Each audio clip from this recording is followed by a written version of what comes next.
आज यदि हम परमेश्वर पिता की बातों को अपने जीवन में उतारते हैं और परमेश्वर पिता के अनुसार अपने परमेश्वर के वचन के अनुसार जब चलने लगते हैं तो हम परमेश्वर पिता की बहुतायत की आशीषों को प्राप्त करते हैं और उनके साथ को प्राप्त करते हैं। कल हमने इसी बात को देखा था यिर्मयाह नबी की पुस्तक और उसके 5वें अध्याय के माध्यम से, जहां परमेश्वर पिता का वचन यिर्मयाह नबी के माध्यम से इस बात को बोल रहा है कि यरूशलेम की सड़कों में इधर उधर दौड़ कर देखो। परमेश्वर पिता अपने नबी यिर्मयाह के माध्यम से इस बात को कह रहे हैं अपनी चुनी हुई निज प्रजा के लिए जो यरूशलेम में है। यरूशलेम की सड़कों में इधर उधर दौड़कर देखो, उसके चौकों में ढूंढो, यदि कोई ऐसा मिल सके जो न्याय से काम करे और सच्चाई का खोजी हो तो मैं उसका पाप क्षमा। कितनी सुंदर और कितनी अद्भुत बात है। परमेश्वर की इच्छा क्या है कि न्याय से काम करो, सच्चाई की खोजी हो जाओ तो मैं तुम्हारा पाप क्षमा करूंगा। इसलिए परमेश्वर पिता हमारे जीवन में सच्चाई को देखना चाहते हैं, ईमान को देखना चाहते हैं, न्याय को देखना चाहते हैं, भले कामों को हमारे जीवन के अंदर देखना चाहते हैं। यह परमेश्वर पिता की इच्छा है। तो क्यों न हम अपने परमेश्वर की इच्छा, अपने खुदा की इच्छा, अपने परमात्मा की इच्छा जो उन्होंने हमसे चाही है कि हम इस तरीके का अपना जीवन जीने वाले होने पाए, तो हम क्यों ना अपने आप को बदल लें, क्यों ना हम अपने मनों को अपने फेर लें, तमाम गुनाह और पापों से, तमाम बुरी बातों से अपने आप को निकाल लें। परमेश्वर पिता हमें बुराई में देखना नहीं चाहते। परमेश्वर पिता हमें पाप और गुनाहों में नहीं देखना चाहते। और इसलिए परमेश्वर पिता अपने पवित्र वचन के द्वारा हमसे बहुत दायरे से निरंतर हम इस बात को यदि स्मरण करें, जब बचपन से प्रभु की संगति में रहे हैं तो बचपन से हम परमेश्वर पिता के वचनों को सीखा, परमेश्वर पिता की इच्छा को जानने की परमेश्वर पिता क्या चाहता है। लेकिन हम इतना जानने के बाद, इतना सब कुछ सुनने के बाद भी परमेश्वर पिता का वचन हमारे मन और हृदय में क्यों काम नहीं करता, क्यों काम नहीं करता। लेकिन जो परमेश्वर पिता के अनुसार चलता है, जिसके मन और हृदय में प्रभु काम करता है, प्रभु का वचन काम करने लगता है और काम उसी के मन में परमेश्वर का वचन काम करता है जो परमेश्वर के वचन को ध्यान से सुनकर उसे अपने मन और हृदय में बैठा लेता है कि मैं अपने परमेश्वर पिता के अनुसार चलूंगा, क्योंकि मेरा परमेश्वर मेरे भले कामों से प्रसन्न होता है। मेरा परमेश्वर मुझे बुराई में नहीं देखना चाहता, बुराई में नहीं जाऊंगा। पर मेरा परमेश्वर मुझे गुनाह और पापों में नहीं देखना चाहता तो मैं नहीं जाऊंगा। जो व्यक्ति इतनी दृढ़ता के साथ अपने जीवन को पूरी तरीके से परमेश्वर के अनुसार संवारने लग जाता है, बनाने लग जाता है कि मैं परमेश्वर के अनुसार अपने आप को बनाऊंगा। हम देखते हो परमेश्वर पर भरोसा रखता है और परमेश्वर की बातों पर विश्वास करके अपने मन और हृदय में उतार कर उसके अनुसार चलने लग जाता है। चाहे वो कैसी भी परिस्थितियां हो, कैसा ही समय क्यों ना हो, चाहे कठिन समय हो चाहे नहीं भी हो, चाहे साधारण समय हो चाहे आनंद का समय हो, प्रसन्नता का समय हो, लेकिन वो हर एक समय में, हर एक परिस्थितियों में पूरी तरीके से परमेश्वर पर विश्वास करके, परमेश्वर पर भरोसा करके अपने जीवन को व्यतीत करता है।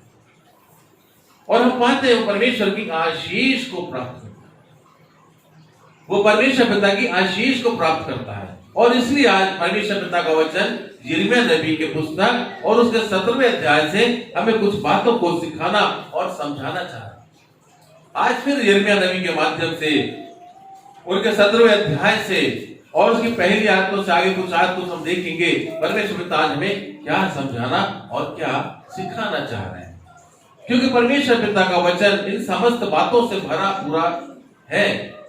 जिन लोगों ने विश्वास किया, जिन लोगों ने भरोसा किया, जो परमेश्वर के अनुसार चले, उन्होंने अपने जीवन को कैसे एक जयवंत जीवन को जिया है, किस तरह कठिन परिस्थितियों में परमेश्वर ने उनके मार्गों को खोला है, ये परमेश्वर पिता का वचन सारी बातों को बताता है, और इसलिए परमेश्वर पिता ने उन सारी बातों को इस पवित्र शास्त्र में लिखा है। ये वास्तविक बातें हैं, ये काल्पनिक बातें नहीं है, ये वास्तविक बातें हैं जो मनुष्यों के जीवन में घटी, और मनुष्य जब परमेश्वर के अनुसार चले तो उन्होंने क्या प्राप्त किया, और यदि वो नहीं चले तो फिर उनके साथ क्या हुआ। आज हमें इस बात को समझना है। हम भी वही आज पृथ्वी पर रह रहे हैं, हम भी वही मनुष्य जो पहले के मनुष्य थे, हम भी वही काम कर सकते जो विश्वास करने वालों ने किए। उन्होंने विश्वास किया, उन्होंने पाया। हम विश्वास करेंगे, हम पाएंगे। हम अविश्वास करेंगे, हम धोखा खाएंगे, हम ठोकर खाएंगे। हम अविश्वास करेंगे, नुकसान हमारा है। तो जब अविश्वास करने पे नुकसान है और विश्वास करने पे तमाम तरह की आशीषें हैं, तो हम नुकसान क्यों उठाएं? हम नुकसान में क्यों चलें? हम श्रापित क्यों हो जाएं? हम तो आशीषित हो जाएं। परमेश्वर पिता का वचन इन्हीं बातों को समझाना और सिखाना चाह रहा है। परमेश्वर की निज प्रजा के विषय में आज फिर इसी बात को बताया जा रहा है। जैसे कि हम लोग अपने आप को मानते हैं कि परमेश्वर पिता की चुने हुए लोग हैं, हम निज प्रजा हैं, हम याजकों का समाज, जैसे हमने कल भी सुना था, हम परमेश्वर के लोग हैं, हम अपने आप को कहते हैं। लेकिन क्या हमारे काम वैसे हैं? आज परमेश्वर पिता का वचन फिर इन बातों को हमें कुछ समझाना चाहता है, क्योंकि यहाँ पर कह रहा है यहूदा का पाप लोहे की टाकी और हीरे की नोक से लिखा हुआ है। यहूदा का पाप, ये कौन थे? यहूदा कौन थे? यहूदा परमेश्वर की चुनी हुई प्रजा, इस्राएल चुनी हुई प्रजा, इस्राएल का एक बेटा यहूदा। हम देखते परमेश्वर के चुने हुए लोग, परमेश्वर की आशीष इनके जीवन के ऊपर। इनके दादा के समय से परमेश्वर पिता ने प्रतिज्ञा की, इनके दादा के समय से परमेश्वर पिता ने आशीष, इब्राहिम के समय से इनको आशीषित किया। ये वंश आशीषित होगी, ये संतान की आशीषित होंगी, और ये तमाम तरह की परमेश्वर ने वायदे किए। परमेश्वर वायदे कि उनको लेकर निरंतर चलते रहे, इस्राएल को लेकर निरंतर चलते रहे। हर जगह दुख, मुसीबत, तकलीफ, परेशानी में, हर तरह की समस्याओं में परमेश्वर पिता उनके साथ थे। लेकिन यहां पर हम देखते हैं परमेश्वर साथ है, लेकिन उसके बाद भी गुनाह और पाप से भरा हुआ जीवन, उसके बाद भी अविश्वास का जीवन। क्या आज हमारे जीवन में भी ऐसा नहीं हो रहा? आज हमारा परमेश्वर हमारे साथ है, हमारे साथ रहना चाहते हैं। यदि हम वचन के अनुसार चलते हैं, जब विश्वासी हैं तो परमेश्वर हमारे साथ होगा, और जब परमेश्वर हमारे साथ है तो हम गलत काम कर ही नहीं सकते। यदि हम ऐसा मानते हैं तो हमारे जीवन में कोई गलत काम नहीं होगा। यदि हम परमेश्वर के सच्चे लोग हैं तो हमारे जीवन के अंदर से कोई भी बुरी बातें नहीं होंगी, कोई भी बुरे काम हमारे जीवन से नहीं होंगे। यदि हम परमेश्वर के सच्चे जन अपने आप को हम मानते हैं तो हमें काम भी करना पड़ेगा, विश्वास के अनुसार, परमेश्वर के अनुसार, जैसा परमेश्वर पिता चाहते हैं। खाली बातों में काम नहीं चलेगा, क्योंकि परमेश्वर का राज्य बातों में नहीं है, करके दिखाने में है। परमेश्वर का राज्य बातों में नहीं कि सिर्फ बात कर दी हम विश्वासी हैं, हम परमेश्वर के अनुसार चलते हैं, हम तो निरंतर प्रार्थना करते हैं, हम तो निरंतर चर्च जाते हैं, हम निरंतर वचन सुनते रहते हैं, बाइबल में हम पढ़ते हैं, लेकिन क्या हम चलते हैं? ये प्रश्न चिन्ह हमारे जीवन में, हमारे सामने, जो परमेश्वर का पिता का वचन ही हमें सिखा रहा है, समझा रहा है कि मेरी निज प्रजा इस तरह के उनके पाप है कि वो जो है यहूदा का पाप जो है लोहे की टाकी और हीरे की नोक से लिखा हुआ है। वह उनके हृदय रूपी पटिया और उनकी वेदियों के सींगों पर भी खुदा हुआ है। यहाँ परमेश्वर पिता का वचन स्पष्ट रीति से बताना चाह रहा है। उनकी वेदियां और अशेरा नाम देवियां जो हरे पेड़ों के पास और ऊंचे टीलों के ऊपर हैं, जो उनके लड़कों को भी स्मरण रहती है। हे मेरे पर्वत, तू जो मैदान में है, तेरी धन संपत्ति और भंडार मैं तेरे पाप के कारण लुट जाने दूंगा। यदि हम परमेश्वर पर भरोसा नहीं रखेंगे, यदि हम अपने जीवन से परमेश्वर को महिमा नहीं देंगे, तो हमारे जीवन में जो परमेश्वर पिता ने आशीषें दी हैं वो लुट जाएंगी। लेकिन आज हमें इसी बात में अपने आप को संभालना है कि क्यों हमारी आशीषें लुटने पाए। हमारा परमेश्वर जब भला है तो हम भी भलाई के साथ और भली रीति से ही अपने जीवन को परमेश्वर की आज्ञा के अनुसार, वचन अनुसार पूरी तरीके से व्यतीत करेंगे।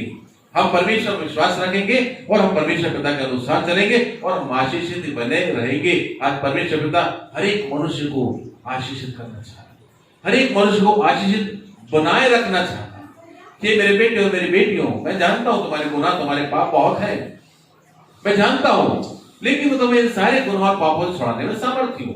लेकिन आज तो बदल जाओ, आज बदल जाओ। आज ये अवसर हमारे सामने है। यदि मैं परमेश्वर के अनुसार नहीं चल रहा हूं तो आज मुझे बदलना है। यदि मेरे अंदर तमाम तरह गुनाह और पाप मेरे मन और हृदय में भरे पड़े हुए हैं, पूरे काम मेरे जीवन से है, आज मुझे बदलना पड़ेगा और मैं बदलूंगा तब ही परमेश्वर की आशीष को, परमेश्वर की दया को, परमेश्वर के अनुग्रह को तब ही मैं प्राप्त करूंगा। और यदि मैं नहीं बदलूंगा तो तमाम तरह का विनाश मेरे सामने खुद ही दिख जाएगा। तो आज मैं अपने आप को बचाने की कोशिश करूं। हम आप सब अपने आप को बचाने की कोशिश करें। और बचाएंगे कैसे? अपने आप को ही बदलना है, सिर्फ अपने आप को बदलना है। हमें कुछ अलग से कुछ नहीं करना है। परमेश्वर पिता ने जो बोला है वैसा कर देना है, वैसे चलना है। यही तो परमेश्वर पिता की इच्छा है कि हमें परमेश्वर पिता के अनुसार पूरी तरह से चलना है। परमेश्वर पिता इन बातों को चाहते हैं कि मेरे बेटे और मेरी बेटियां पूरी सच्चाई से मुझे खोजते रहे, क्योंकि परमेश्वर सच्चाई से प्रसन्न होता है और परमेश्वर इस बात को चाहता है कि हम विश्वासी बने रहें, हम विश्वास योग्य रहें, हमारा भरोसा हमेशा और हमेशा परमेश्वर बना है।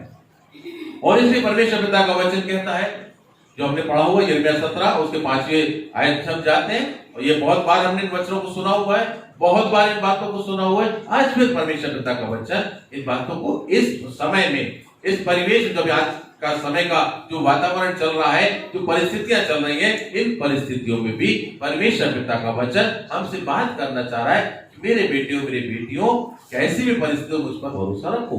और यहाँ पर इसी बात को सिखाया जा रहा है। यहोवा यूं कहता है, श्रापित है वह पुरुष। सबसे पहले इसी बात को बता रहे हैं परमेश्वर पिता कि श्रापित हमको नहीं बनना है। और यदि हम श्रापित नहीं होना चाहेंगे तो हमें क्या करना है? और यदि जो परमेश्वर के श्राप को प्राप्त करता है उसका जीवन कैसा होगा? तो परमेश्वर पिता इस बात को बताना चाह रहे हैं, इस बात को सिखाना चाह रहे हैं कि श्रापित है वह पुरुष, श्रापित है वह मनुष्य जो मनुष्य पर भरोसा रखता है। श्रापित है मनुष्य जो मनुष्य पर भरोसा रखता है। आज हमारा भरोसा किधर होना चाहिए? आज तमाम तरह की विपदा, तमाम तरह की तकलीफ आ गई, महामारी आ गई है। आज उस महामारी से बचाव बड़ा मुश्किल हो रहा है। वो किसी भी प्रकार का जो वैक्सीन बनना है, अभी उसकी खोज चल रही है, या बना रहे हैं, क्या कर रहे हैं, लेकिन अभी तक उसकी पूर्ण तैयारी नहीं हुई है। हमारा भरोसा कहां होना चाहिए? क्या साइंस के ऊपर? हमारा भरोसा हमारे सृष्टिकर्ता की तरफ होना चाहिए, जिसने हमें बनाया, जो हमें तमाम तरह के वायरस से बचा सकता है, क्योंकि उन्होंने हमें वो देह प्रदान की है, वो देह प्रदान की है। यदि हम अपने जीवन को पापों में नहीं पड़ने देंगे तो हम परमेश्वर पिता की ओर से एक ऐसी देह को प्राप्त करेंगे, एक ऐसे कवर को हम प्राप्त करेंगे जिसे परमेश्वर पिता को घेर के रखता और उसके अंदर कोई बीमारी, कोई तकलीफ, कोई परेशानी प्रवेश नहीं कर सकती। तो हमारा परमेश्वर पिता इतना महान है और हमको संभालने में सामर्थ्य है, क्योंकि हमारा सृष्टि करता है, उसने हमें बनाया है। वो जानते हैं शरीर में किस तरह स्ट्रेंथ देनी, किस तरह सामर्थ्य देनी है, किस तरह शक्ति देनी है, किस तरह इम्यून सिस्टम को बढ़ाया जाना है। वो परमेश्वर पिता जानते हैं किस तरह वो होगा। हमारी आज्ञाकारिता के द्वारा ही, हमारे परमेश्वर पिता के वचन के अनुसार चलने के द्वारा ही, तमाम तरह की नेगेटिविटी की जो बातें हमारे अंदर चले उनको निकालने के द्वारा, जब परमेश्वर की सामर्थ्य हमारे अंदर आती है, जब पूरी पॉजिटिविटी के साथ चलते हैं, पॉजिटिव हो जाते हैं, हर चीज में हम धनात्मक सोचने लगते हैं, हम हर तरह से प्लस में चलते हैं, हम हर तरह को अच्छा सोचने लगते हैं, तब हम देखते हैं परमेश्वर के साथ को प्राप्त करते हैं। हमारा सोचना भी अच्छा होना चाहिए, हमारा सोचना भी अच्छा और भला होना चाहिए। जब हमारा सोचना विचार करना अच्छा और भला होता है तो हम परमेश्वर के साथ को प्राप्त करते हैं, और जब परमेश्वर का साथ हमारे साथ होता है तो वो शक्ति, वो सामर्थ जो परमेश्वर की ओर से मिलती है वो हमारे जीवन के अंदर आने लगती है, और फिर कोई भी तमाम तरह की कोई तकलीफ, कोई परेशानी, कोई बीमारी, कोई महामारी हमारे जीवन में प्रवेश नहीं कर पाती, क्योंकि परमेश्वर हमारे को चारों तरफ से घेर लेते हैं अपने सामर्थ्य द्वारा। वो हमारे आसपास ऐसा बाड़ा बना देते हैं कि उसके अंदर कोई भी अनावश्यक चीजें, कोई भी अनर्थ की चीजें, कोई भी अंधकार की बीमारी, कोई तकलीफ, कोई दुष्ट की बातें प्रवेश नहीं कर पाती। तो अपने आप को सुरक्षित रखें। हम कैसे सुरक्षित रखते हैं? परमेश्वर के अनुसार चलने के द्वारा। और यदि हम परमेश्वर पर भरोसा नहीं रखेंगे, हम मनुष्य पर भरोसा रखेंगे तो हम श्रापित हो जाएंगे। तो हम श्रापित क्यों बने? जो हमारा सृजनहार है हम उस पर ही तो भरोसा रखें, वही तो हमारी चट्टान है, वही तो हमारे शरण स्थान है। हम उनके पास आ जाए, हम उनके पास छिप सकते हैं, वो हमारे शरण स्थान है। और इसलिए परमेश्वर पिता का वचन कहता है कि श्रापित है वह मनुष्य जो मनुष्य पर भरोसा रखता है और उसका सहारा लेता है, जिसका मन परमेश्वर यहोवा से भटक जाता है, जिसका मन खुदा से भटक जाता है, जिसका मन परमात्मा से भटक जाता है, जिसका मन परमेश्वर से भटक जाता है। वो कैसा होगा? जिसका मन भटक जाता है वही जो है जिसको परमेश्वर भरोसा नहीं रहता। जब भरोसा नहीं रहता तभी तो भटकता है। यदि भरोसा रहेगा तो भटकेगा ही नहीं। और जब वो भटक जाता है क्योंकि उसका परमेश्वर भरोसा नहीं है, तो वो कैसा व्यक्ति हो जाता है? वह निर्जल देश के अधमुए पेड़ के समान होगा। उसकी व्याख्या यहां पर की गई है। निर्जल देश जहां पर जल भी नहीं है, वहां के अधमुए पेड़ मतलब तुम्हारा पेड़, सूखा मुरझाया पेड़ जिसके पत्ते ही मुरझाए हैं, जिससे फल की तो कोई उम्मीद ही नहीं कर सकते, वो निर्जल देश का वृक्ष के समान है जिसको पानी नहीं मिल रहा है। जिसको पानी नहीं मिल रहा है। क्यों नहीं मिल रहा? क्योंकि वो अपने सृजनहार को पुकार नहीं रहा है।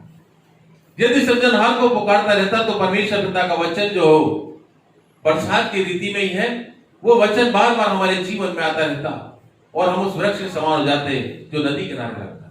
तो यहां पर परमेश्वर पिता का वचन इस बात को बताना चाह रहा है कि श्रापित है मनुष्य, और जो परमेश्वर से भटक जाता है, जिसका मन भटक जाता है, वह निर्जल देश के अधमुए पेड़ के समान होगा, कभी भलाई ना देखेगा, कभी भलाई ना देखेगा। ये शब्द लिखे गए, एक दिन दो दिन की बात नहीं, कभी भी भलाई को नहीं देखेगा।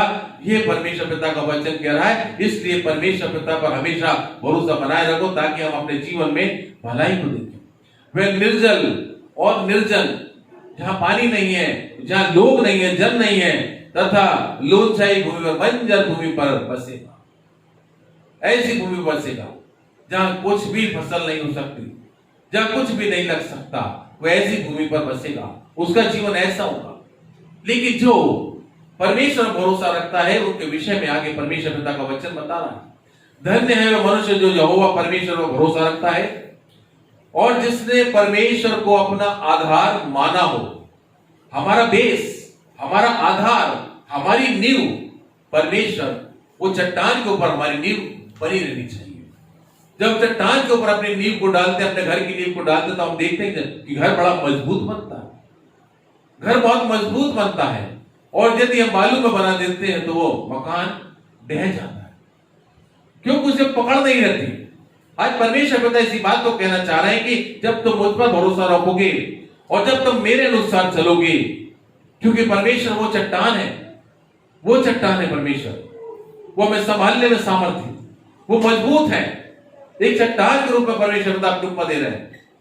और जब हम उस विश्वास पर, जब उस भरोसे पर, जब हम उस परमेश्वर पर भरोसा रखते हुए अपने जीवन को जिएंगे और उनके अनुसार चलेंगे, उन्हें पूरा भरोसा रखते हुए चलेंगे, तो धन्य मनुष्य हो जाएगा। और वह उस वृक्ष के समान होगा जो नदी के किनारे पर लगा हो और उसकी जड़ जल के पास फैली हो। नदी के किनारे वृक्ष लगा हुआ है, वैसा मनुष्य होगा जिसकी जड़ भी कहां होगी?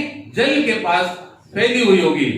जब घाम होगा, जब धूप होगी, बहुत भयंकर धूप जो गर्मी की पड़ती है, जब घाम होगा तब उसको ना लगेगा, उसके पत्ते हरे रहेंगे। क्योंकि जब उसके पत्ते हरे रहेंगे, जब उनको पानी मिलता रहेगा तो पत्ते हरे रहेंगे। जब पत्ते हरे रहेंगे तो उस पेड़ को घाम नहीं लगेगा।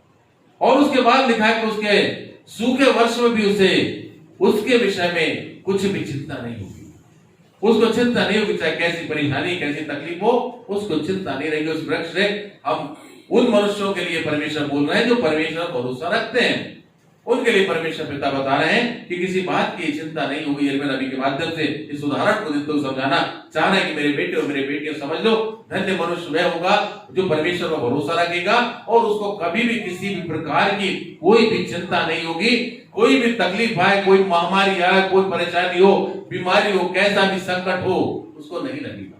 लिखा हो यहाँ, उसको धूप नहीं लगेगी, उसको तपन नहीं लगेगी, क्योंकि उसकी जड़ें कहां पर फैली हुई है? पानी के पास। तो हमें भी अपने विश्वास को ऐसा बनाना है, हमारी भी जड़ें जो हैं, हमारा भी मन और हृदय जो है गहराई के साथ परमेश्वर के वचन के साथ जुड़ा रहे और निरंतर हम वचन को अध्ययन करते रहे, निरंतर हम वचन को पढ़ते रहे, निरंतर हम परमेश्वर के वचन के अनुसार चलते चलते रहे, तो हमें परमेश्वर के वचन से हमें वो तरी मिलती रहेगी, वो हिम्मत मिलती रहेगी, वो सामर्थ्य मिलती रहेगी, वो साहस मिलता रहेगा, उनकी सहायता मिलती रहेगी। तो चाहे हमारे जीवन में किसी भी प्रकार की तकलीफ, कठिनाई, परेशानियां आ जाए, लेकिन परमेश्वर पिता हमें वहां से निकाल देगी, क्योंकि लिखा है वह तब भी फलता रहेगा, सूखे वर्ष में भी उसे किसी बात की चिंता नहीं होगी। तो परमेश्वर पिता ऐसी आशीष हम सबको देना चाहते हैं और हम प्राप्त कर सकते हैं। कठिन नहीं है मेरे प्रियो, कठिन नहीं है। सिर्फ हमें अपने मन को तो बदलना है, सिर्फ हमें अपने विचारों को बदलना है। हमारे सोच विचार जो संसार के अनुसार, मनुष्यों के अनुसार चलते हैं, उन विचारों को और अपने मन को बदलना है, परमेश्वर की ओर लगाना है, परमेश्वर के वचन को थामना है, उसको अपने जीवन में ग्रहण करना है और उसके अनुसार चलना है। चल के तो देख लो, वास्तव में चलकर देख लो, किसी भी प्रकार कोई विपत्ति, कोई परेशानी नहीं आएगी, कोई तकलीफ नहीं आएगी और हम सामर्थ्य पाएंगे। हम उन कठिन परिस्थितियों में हिम्मत को प्राप्त करेंगे, क्योंकि परमेश्वर हमें सामर्थ्य देंगे, हमें स्ट्रेंथ देंगे, हमें ताकत देंगे। हमारे मन को निराशा में नहीं जान देंगे, हमारे सामने एक आशा रहेगी। परमेश्वर के वचन से हमें आशा मिलती है। जीवन में, इस जीवन में जीने का तरीका हम प्रभु से सीखेंगे। इन संकटों में हम लड़ना, उन संकटों से लड़ना, उन परिस्थितियों से लड़ना हम परमेश्वर से सीखेंगे, क्योंकि हमारा युद्ध जो है ये तमाम तरह से मानव लोगों से भी नहीं है, किसी मनुष्य से हमारा युद्ध नहीं है। और आज भी हम देख रहे हैं महामारी आई, हमारा मनुष्य से युद्ध हो रहा है? क्या हो रहा? मनुष्य से युद्ध है? नहीं है, कोई मनुष्य से हमारा कोई युद्ध नहीं है। लेकिन ये बीमारी, एक वायरस है जो हमें दिखता भी नहीं है, जो हमें दिख नहीं रहा है। तो ये लड़ाई हमारी कैसी होनी चाहिए? जब आत्मिक रीति से मजबूत होंगे, जब आत्मा में मजबूत होंगे, जब परमेश्वर की सामर्थ हमारे साथ होगी, तो तमाम तरह की जो भी महामारी होगी वो हमारे सामने टिकने नहीं पाएगी, क्योंकि ये हमारा आत्मिक युद्ध है। यदि हम आत्मा में होकर अपने जीवन को जिएंगे तो परमेश्वर का साथ प्राप्त करते हैं, और परमेश्वर का साथ प्राप्त करते हैं तो परमेश्वर पिता से कोई वायरस छुप नहीं सकता, कोई वायरस छुप के हमारे अंदर आ नहीं सकता। विश्वास को बढ़ाएं, विश्वास को बढ़ाएं, विश्वास को बढ़ाएं। आज से विश्वास को बढ़ाने की आवश्यकता है। अपने परमेश्वर पिता की बातों पर हमें विश्वास करना है, अपने परमेश्वर पर हमें भरोसा रखना है, क्योंकि वही संभाल सकता है, वही जीवन देने वाला है, वही संभालने वाला है, वही चंगा करने वाला। परमेश्वर हमारा महान है, सब कुछ करने वाला, क्योंकि हमारा निर्माता है, वो हमारा सृष्टि करता है। वो उनने हमको बनाया, तो अब किसकी शरण हो जाएंगे? जिनने बनाया उनके पास जाएंगे, उन्हीं के पास जाएंगे। जिनने हमें बनाया है हम उन्हीं के पास जाएंगे, क्योंकि वही हमें संभाल सकते हैं। तो हम उनके पास चले ना, क्यों ना हम उनके पास चले? क्या हम उनके पास चले जिनके पास कुछ भी नहीं, जिनने हमारे लिए कुछ भी नहीं किया? हम उन मनुष्यों के पास चले क्या? अरे जो परमेश्वर हमें सब कुछ देता है, हमें जीवन देता है, हमें जिंदगी दे रहा है, हमें ऑक्सीजन दे रहा है, हमें सांस दे रहा है, हवा दे रहा है, पानी दे रहा है, धूप दे रहा है, छांव दे रहा है, सब कुछ तो परमेश्वर दे रहा है। भोजन कौन दे रहा है? परमेश्वर दे रहा है। कहां से कैसे पेड़ पौधे उग जाते हैं, कैसे फल लग जाते हैं, कैसी फसलें लग जाती हैं, कैसे अन्न आ जाता है, ये सब कौन दे रहा है? परमेश्वर दे रहा है। तो हम परमेश्वर के पास चले ना।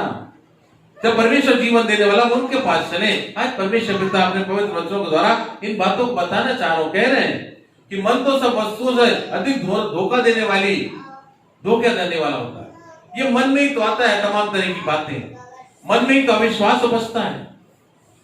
मन से ही तो हम भरोसा करते हैं, मन से हम विश्वास करते हैं। तो हम अपने मन को संभालें, हम अपने मन को परमेश्वर की ओर लगाएं। हमारा मन धोखा देने वाला ना होने पाए। हमारा मन क्यों हमारे परमेश्वर को धोखा दे? परमेश्वर पिता जानते हैं, इसलिए वचन के माध्यम से भी कह रहे हैं कि मन तो सबसे अधिक धोखा देने वाला होता है, उसमें असाध्य रोग लगा है। लेकिन इस असाध्य रोग को, हमारे मन के असाध्य रोग को भी दूर करने में हमारा परमेश्वर सामर्थ्य है। अपने आप को समर्पित कर दो, अपने मन और हृदय को प्रभु को दे दो, अपने आप को पूरी तरह से समर्पण, पूरी तरीके से परमेश्वर के हाथों में सौंप देना। परमेश्वर अब आपको जैसा लगे, जैसी आपकी इच्छा हो, मुझे इस्तेमाल करिए, मुझे चलाइए, मैं तो आपके अनुसार ही अपने जीवन को जीना चाहूंगा। क्योंकि जीवन देने वाले आप, हम कहां जाएं? हम कहां जाएं? सारी सृष्टि को तो आप संभाल रहे हैं, सारे पशु पक्षियों को तो आप ही खिला रहे हैं, उनके पास कौन चला जा रहा है? वो तो सब उनको मिल रहा है। तो हमारा परमेश्वर हमें भी तो देगा, उनको भी तमाम बीमारियों से वो परमेश्वर संभालते हैं। उनको कौन सा डॉक्टर के पास जाना पड़ता है? नहीं जाना पड़ता। आकाश के पक्षियों को देख लो, जंगल के जानवरों को देख लो, कौन से डॉक्टर के पास चले जाते हैं? हाँ, जिनको हमने पाल लिया है, जिनको हमने रख लिया है, वो श्रापित हो गए, वो बीमारी पड़ते हैं, उन्हें तकलीफें भी आती हैं, डॉक्टर के पास उन्हें ले जाना पड़ता है, हमारे जानवरों को भी ले जाना पड़ता है, क्योंकि वो हमारे भरोसे हो गए। जब तक परमेश्वर के भरोसे हैं, तब तक उनके जीवन में कोई तकलीफ नहीं है, कोई परेशानी नहीं है। और जहां वो हमारे भरोसे हो गए, हमारे पास हमने पाल लिया, उनको रख लिया, और हम देखो बीमारी और तकलीफ उनके जीवन में भी आ जाती है, क्योंकि वो हमारे को देख लगते हैं, हम पर भरोसा करने लगते हैं। लेकिन आकाश के पक्षी, जंगल के जानवर परमेश्वर भरोसा रखते हैं और बड़े स्वस्थ रहते हैं, बड़े स्वस्थ रहते हैं। कोई बीमारी, कोई तकलीफ, दौड़ते भागते कूदते फांदते वो अपने जीवन को जीते हैं और किसी बात की घटी नहीं होती। समय समय पर परमेश्वर उनको आहार उपलब्ध कराते हैं। तो ये ऐसा महान परमेश्वर है। परमेश्वर भरोसा तो करके देखो, हम आएंगे। इब्राहिम ने भरोसा किया परमेश्वर के ऊपर। इब्राहिम को ले गए वो दूसरे देश में। इब्राहिम अपने माता पिता के घर को छोड़ के आगे चल दिए, और जब उत्तम देश में ले गए, वहां पर भी हम देखते हैं उनका भतीजा भी उनके साथ में था। और वहां देखते हैं कि इब्राहिम ने पहली बात सामने वही रख दिया। उनके वहां पर जानवर बढ़ने लगे, लोगों की संख्या बढ़ने लगी, तो जब फिर उनके बीच में झगड़े होने लगे, तो इब्राहिम को परमेश्वर पिता ने बोला तुम दोनों अलग अलग हो जाओ। उन्हें उस जगह को दिखाया, लेकिन इब्राहिम ने पहले जगह का चयन नहीं किया। इब्राहिम ने अपने भतीजे को पहला मौका दिया, जा तू पहले स्थान को चलने, किस स्थान में तू जाना चाहता है। और वो भतीजा है, वो उत्तम से उत्तम स्थान को देखकर जो नजरों में अच्छा लग रहा था, उस स्थान को उसने चुन लिया, कहने मैं तो इस तरफ जाऊंगा। और बाकी जो बचा था वो जगह इब्राहिम चले गए। लेकिन वो देश इब्राहिम के द्वारा किस तरह आशीषित हो गया? क्योंकि परमेश्वर पर भरोसा। और लूत को वहां जाकर देखो तो कितनी कठिनाई हुई, कितनी तकलीफें हुई, कितनी परेशानियां हुई, लोग लूटने वाले वहां पहुंच गए। तो हम देखते हैं परमेश्वर पर जो भरोसा रखेगा, यदि किसी भी प्रकार की जीवन में कोई भी बात होगी, यदि हमने परमेश्वर भरोसा रखा है, तो परमेश्वर हमारे लिए तमाम भलाई को उत्पन्न कर देते हैं, तमाम तरह से भलाई को उत्पन्न कर देते हैं। हनोक के जीवन को देख लो, परमेश्वर के साथ साथ चलता था। परमेश्वर के साथ साथ चलते हुए परमेश्वर पिता ने उसे अपनी संगति बुला लिया, उसे उठा लिया। नूह के जीवन में देख लो, नूह पर परमेश्वर ने कितनी कृपा करी, कितनी दया करी, किस तरह परमेश्वर नूह ने अपने पूरे परिवार को और घराने को बचाया, परमेश्वर भरोसा करके। परमेश्वर पिता ने बोला एक जहाज बना ले, मैं पूरी सारी सृष्टि को नाश करने पे हूं, और बहुत बारिश होगी, 40 दिन 40 रात निरंतर बारिश होगी, लेकिन तू तो एक जहाज बना और उसका परिवार समेत अपने रहने चला जा। और विश्वास किया उसने, भरोसा किया और जीवन को पाया, परमेश्वर के साथ को पाया। हम देखते तमाम तरह से ये पवित्र शास्त्र ऐसे ही उदाहरणों से भरा हुआ है। हम अय्यूब के जीवन को देख सकते हैं, वो परमेश्वर भरोसा करने वाला, इतना ज्यादा भरोसा करने वाला, बिल्कुल पूरी तरीके से परमेश्वर भरोसा करने वाला। और देखते हैं हम किस तरह शैतान ने, इब्लीस ने उसकी परीक्षा ली, और परमेश्वर पिता ने जा तू देख ले उसको, देखो जैसा आजमाना उसको आजमा ले, वो तो खरा व्यक्ति है और मेरा भय मानने वाला है, मुझ पर भरोसा करने वाला है, वो तो जैसा मुझे अच्छा लगता वैसा ही करेगा, चाहे तो कैसा भी उसको तकलीफ दे दे, कैसा ही कष्ट दे दे। और तमाम तरह के कष्ट, इतने ज्यादा कष्ट उसके जीवन में आए, इतने ज्यादा कष्ट आए, क्योंकि शैतान अब परीक्षा ले रहा है। शैतान के हाथों वो कर दिया गया है लेकिन वहां पर इस बात को बताया गया कि लेकिन अय्यूब का ईमान देखो, अय्यूब का भरोसा देखो। हर एक परिस्थितियों में उसके बेटे बेटी एक दिन में एक साथ खत्म हो गए, उसकी धन संपत्ति एक दिन में एक साथ सब खत्म हो गई, शरीर में बीमारी आ गई, तकलीफ आ गई, परेशानी आ गई, सबने छोड़ दिया, पत्नी भी कोसने लगी, लेकिन उसने परमेश्वर पिता को नहीं कोसा। उसने परमेश्वर भरोसा रखा। उसने कहा जो होगा देखा जाएगा, मेरे सृष्टिकर्ता मेरा बचाने वाला मेरा परमेश्वर महान है, वो मुझे संभालेगा। और किस तरह वो खरा निकला, और किस तरह हम देखते हैं कि उसके जीवन में परमेश्वर ने दुगनी आशीष दी, दुगनी आशीष से उसको भरा। तो परमेश्वर पिता पर जो भरोसा रखते हैं, परमेश्वर पिता उनसे प्रसन्न होते हैं और उनके साथ होते हैं। हर परिस्थितियों में, कितनी कठिन परिस्थिति जीवन में आ जाए, परमेश्वर पिता उनको संभाल लेते हैं। दाऊद के जीवन को देख लो, दाऊद किस तरह भेड़ों का चरवाही करने वाला, छोटी सी उम्र में परमेश्वर विश्वास करने लग गया, छोटी सी उम्र में। और किस तरह वो अपने भेड़ और बकरियों को चराता था, लेकिन परमेश्वर भरोसा रखता, जंगल में जाता था। और यदि कोई शेर या भालू उसके किसी मेमने को उठा ले जाते तो क्या करता था, वो परमेश्वर भरोसा रखता था, वो उसका पीछा करता था और शेर और भालू के मुख से वो अपने बछड़ों को तक को छोड़ा लेता था, मेमनों को छोड़ा लेता था। इतना भरोसा तो है परमेश्वर पिता के ऊपर, जबकि शेर और भालू के सामने हम इंसान कहां लगेंगे। लेकिन उसका भरोसा अपने परमेश्वर के पिता के ऊपर, वो कहता है कि मैं अपने जीवते परमेश्वर यहोवा को भरोसा रखता हूं और उनके नाम से वो सब कुछ करने में सामर्थ्य है, सब कुछ कर जाता है, और वो करके दिखा दिया उसने। इसके बाद हम देखते हैं कि इस्राएलियों की फौज, इस्राएलियों की सेना और फलिस्तियों की सेना आमने सामने खड़ी हुई है। और फलिस्तियों की सेना में गोलियत नाम का एक व्यक्ति है, सेनापति है, जो बहुत ही ऊंचा पूरा है, बहुत ऊंचा पूरा, बड़ा बलशाली, बड़े ताकत रखने वाला और शूरवीर योद्धा। वो पूरी सेना को ललकार रहा है, इस्राएल की सेना को वो ललकार रहा है। और इस्राएल को उस समय शाऊल राजा है, राजा शाऊल पहला राजा इस्राएल का, वो बना था शाऊल। और वो इस्राएल की सेना को ललकार रहा है फलिस्ती गोलियत। और यहां पर हम देखते 40 दिन और 40 रात तक वो ललकारता, लेकिन किसी की हिम्मत नहीं हुई। वो कांप रहे थे, थरथरा रहे थे। वो कह रहा था मुझसे अकेले से आके कोई लड़ ले, यदि मेरे को हरा देगा कोई भी तुम्हारे जहां का व्यक्ति, तो हम उनके अधीन हो जाएंगे। और यदि तुम मुझसे हार जाओगे, कोई भी व्यक्ति मुझसे हार जाएगा, तो हम उसके अधीन, काय को झगड़ा कर दो, ऐसे तय कर लेते हैं, ऐसे ही हम युद्ध जीत लेंगे। लेकिन किसी की हिम्मत नहीं हो रही कि वो इस गोलियत का सामना कर सके। उस समय वो दाऊद छोटा बच्चा था, उस समय भी वो तो जवानी में ही था, और वो उस बात को देखता और वहां सुनता, उसको कितनी जलन होती है, कितनी तकलीफ होती है कि इस्राएल सेना का, इस्राएल के लोगों का परमेश्वर जीवित परमेश्वर है, और वो परमेश्वर के लोग थरथरा रहे हैं, कांप रहे हैं एक फलिस्ती के सामने, एक फलिस्ती के सामने जो परमेश्वर को नहीं जानता। वो वहां पर कहता है शाऊल राजा से, मैं जाकर लड़ूंगा, मैं जाकर लड़ूंगा और मैं इसको हराऊंगा और मैं इसको मारूंगा। और हम देखते राजा भी कह रहा नहीं, तू नहीं कर पाएगा, छोटा बच्चा है। उसके भाई लोग इसका कोड़ पड़ा रहे हैं, लेकिन परमेश्वर की सामर्थ्य उसके साथ है, उतनी हिम्मत है उसके अंदर कि मैं लड़ूंगा और मैं पूरी सेना को मैं जिता ले जाऊंगा। और हम देखते हैं युद्ध करने पहुंच जाता है, और युद्ध करने जब जाता है तो उसके पास तमाम तरह के राजा जो है अपने पोशाक पहना देते हैं, ऊपर टोप भी रख देते हैं, झिलम भी पहना देते हैं, और तमाम तरह की तलवार और भाले जो कुछ सब देते हैं। लेकिन जब पहनकर वो चलता तो उसे चलते नहीं बनता, उसमें इतनी ताकत भी नहीं कि वो सारे वजन को उठा के चल ले। लेकिन वहां पर क्या होता है, वो सब चीज उतार के फेंकता है, वो अपने जीवित परमेश्वर के ऊपर विश्वास करता है, भरोसा रखता है।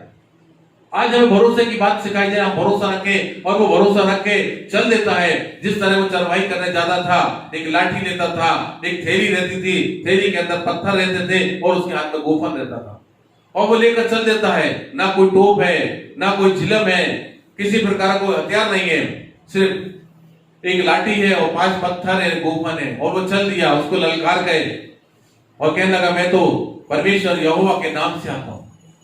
और गोलियत उसको देखकर कहता है, क्या मैं कुत्ता हूं जो तो मुझे लाठी लेकर के ललकारने आया है? मैं आज तेरा सर धड़ से अलग करूंगा और तेरे मां को, कौओं को, तमाम तरह के पक्षियों खिलाऊंगा। और वो भी यहाँ पर दाऊद कहता है इस बात को कि तू तो तमाम तरह का लोहा सांगा और तलवार और भाला लिए चले आता, लेकिन मैं अपने परमेश्वर जीवते परमेश्वर यहोवा के नाम से आता हूं और मैं तुझे आज मारूंगा। मेरा परमेश्वर तुझे मेरे हाथों में कर देगा। और अब देखते हो, उसने ललकारा और वो जैसे युद्ध करने के लिए जाता है, वो तो सिर्फ एक पत्थर उठाता है, अपने गोफन में रखता है, घुमा के मारता है और एक ही पत्थर में पूरा गोलियत जो तमाम तरह के झिलमों से संभला हुआ था, सब जगह से लोहे के पर झिलम उसके ऊपर आसपास घेरी हुई थी, लेकिन एक जगह खाली दिखी, वहां उसने पत्थर मारा, निशाना मारा और वो पत्थर उसके माथे पे लगा और वो उसी समय गिर पड़ा। और उसके बाद उसने जो है परमेश्वर उसी की तलवार लेके उसी को मार डाला। तो इस तरह का परमेश्वर है जो सामर्थ्य देता है, हिम्मत देता है। जब परमेश्वर हमारे साथ नहीं होता, हमारे अंदर हिम्मत नहीं रहती, हम कपकपा जाते हैं, हम थरथरा जाते हैं, हम हर एक बातों से डरने लगते हैं, हम भयभीत हो जाते हैं, हम बीमारी से, तकलीफों से, परेशानियों से, सब बातों में हम घबराने लगते हैं। चाहे कोई बात भी ना हो तो भी हम डरते रहते हैं। तो परमेश्वर का भरोसा हमें हिम्मत देता है, हमें साहस देता है, हमें लड़ने की कुवत देता है, हर बीमारी से, हर तकलीफ से और हर परेशानी का उसका सामना करने की हिम्मत देता है। आज हमारा परमेश्वर पिता हमें वही भरोसा, वही हिम्मत और वही सब चीजें देना चाहता है कि मेरे बेटे और मेरे बेटियों, किसी बात की चिंता नहीं करो। यदि तुम्हारा भरोसा मुझ पर है तो ये तमाम तरह की महामारी तुम्हारे जीवन में किसी प्रकार प्रवेश नहीं कर पाएगी। आज समस्त मानव जाति के लिए परमेश्वर पिता का ये संदेश है। हर एक मनुष्य जो परमेश्वर पिता को जानता है, विश्वास करता है, आज भरोसा रखें, भरोसा के साथ, विश्वास के साथ प्रार्थनाएं करें। अपने लेकिन जीवन को बदलना पड़ेगा, अपने जीवन को बदल के बड़ी पवित्रता के साथ, पूरे विश्वास के साथ परमेश्वर पिता के चरणों में आना पड़ेगा और विश्वास के साथ मांगो, क्योंकि युद्ध हमारा नहीं है, युद्ध तो परमेश्वर का है। वहां भी दाऊद इसी बात को बोलता है, ये संग्राम मेरा नहीं, ये संग्राम तो परमेश्वर का है। जब हम परमेश्वर भरोसा करने लग जाते हैं तो युद्ध किसका हो जाता है? युद्ध परमेश्वर का हो जाता है। जब हमारा भरोसा क्योंकि परमेश्वर के ऊपर है तो परमेश्वर हमें संभालेंगे ना, हमें कुछ करने की जरूरत नहीं पड़ेगी, हमें कोई उपाय नहीं करना, हमें कुछ तरकीब नहीं लगानी, हमें कुछ दिमाग नहीं लगाना, हमारा परमेश्वर हमारे सब कुछ करेगा। आज दिमाग लगा लगा के हमारी हालत कैसी हो गई, हम अपनी बुद्धि सोच के यार पता नहीं क्या कल्पनाएं कर लेते हैं और उसी कारण हम डर जाते हैं, भयभीत हो जाते हैं। हमें अपनी मृत्यु का डर रहता है। क्यों मृत्यु का डर? जब हमारा परमेश्वर अति सच्चा है तो हमको संभालेगा, और मृत्यु तो है, एक दिन आनी है, लेकिन हम डर डर के क्यों जीवन जिए? भला और अच्छा जीवन जिए, परमेश्वर भरोसा रखें, परमेश्वर के साथ को प्राप्त करें और एक जयवंत जीवन को प्राप्त करें, क्योंकि हमारा प्रभु यीशु मसीह हमें एक जयवंत जीवन को देने के लिए आया है। आज जयवंत जीवन को ग्रहण करने का समय है, आज जयवंत जीवन को लेने का समय है। कौन अपने आप को तैयार करता है? कौन अपने आप को तैयार करता है? कौन अपने आप को परमेश्वर के हाथों में सौंपता है? कौन अपने आप को पूरी तरह से अर्पित करता है? आज परमेश्वर पिता इसी बात को चाहते हैं, मेरे बेटे और मेरी बेटियां मुझ पर इस तरह का विश्वास लेकर आए और फिर देखो तो तुम्हारा जीवन में किस तरह बदल दूंगा, तुम्हारा जीवन कितना सामर्थ्य हो जाएगा। किसी भी बात में अपने आप को कमजोर मत समझो, क्योंकि कमजोरी में ही परमेश्वर अपनी सामर्थ्य को दिखाता है, दुर्बलताओं में ही परमेश्वर अपनी सामर्थ्य को दिखाता है। विश्वास करो, भरोसा करो, हम खुद सामर्थ्य बन जाएंगे। हम कितने भी कमजोर क्यों ना हो, परमेश्वर हमें अब सामर्थ्य बना लेगा, हमें ताकत बना लेगा, क्योंकि परमेश्वर की सामर्थ्य जहां निर्बलता होती वहीं पर प्रकट होती है। आज परमेश्वर पिता इन पवित्र वचनों के द्वारा हमें समझाना चाह रहे हैं, हमें सिखाना चाह रहे हैं, मेरे बेटे और मेरी बेटियों मुझ पर भरोसा रखो, मुझ पर भरोसा रखो। आज परमेश्वर पिता इन्हीं बातों को हमें सिखाना चाह रहे हैं। आज हम अपने भरोसे को परमेश्वर पर बनाए रखें। परमेश्वर में निश्चित हमें संभालेंगे और निश्चित हमें आशीष देंगे और निश्चित हमारी प्रार्थनाएं परमेश्वर के पास जाएंगी और निश्चित हम पाएंगे परमेश्वर के साथ को। यही परमेश्वर पिता का संदेश है जो हमें सिखाना चाह रहा है कि मेरे बेटे और मेरी बेटियों मुझ पर पूरी तरीके से विश्वास करो, मेरे आज्ञाकारी बनो, मेरे वचन को थाम लो, मेरे वचन के अनुसार चलो और मैं जगत के अंत तक, प्रभु यीशु मसीह कहते हैं, मैं जगत के अंत तक तुम्हारे साथ हूँ सर्वदा और सदैव हमारा प्रभु हमारे साथ है। तो फिर हमें किस बात की चिंता? जो होना होए, हमारा परमेश्वर हमारे साथ है, वो हमें संभालेगा। यही पिता परमेश्वर आज हम लोगों से बातचीत करना चाहते हैं, सिखाना चाह रहे हैं, समझाना चाह रहे हैं। परमेश्वर पिता के इस वचन को आज हम अपने जीवन में उतारें, ग्रहण करें और परमेश्वर पूरा भरोसा करें। आइए हम लोग